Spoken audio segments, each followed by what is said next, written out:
Hello বন্ধুরা, তোমাদের জন্য আজকে একটা নতুন রেসিপি নিয়ে এলাম। উচ্ছে আলু ভাজা।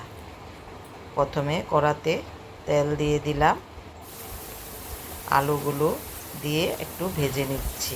এবার উচ্ছেগুলো দিয়ে দিলাম।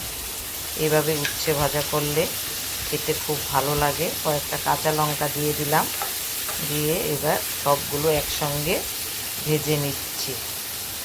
আমি যেভাবে উচ্ছে ভাজা করি সেটাই তোমাদের সঙ্গে শেয়ার করছি। আশা করি তোমাদের ভালো লাগবে। নুন দিয়ে দিলাম পরিমাণ মতো, একটু পেঁয়াজ কুচি দিয়ে দিলাম। কেউ আবার পেঁয়াজ ছাড়াও ভাজা করে, আমি পেঁয়াজ দিয়ে ভাজা করি, সেটাই আমি তোমাদের সঙ্গে শেয়ার করছি। এবার এইভাবে ভালো করে একটু সময় ধরে ভেজে নেব। এই উচ্ছে ভাজাটা খুব খেতে খুব ভালো লাগে।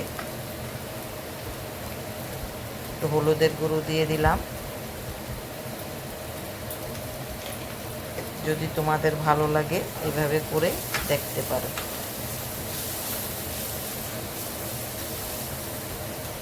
একটু সময় নিয়ে ভাজতে হবে। এই দেখো, লাল করে এরকম একটা উচ্ছে ভাজা হলে আখ পাতে খুব ভালো লাগে খেতে।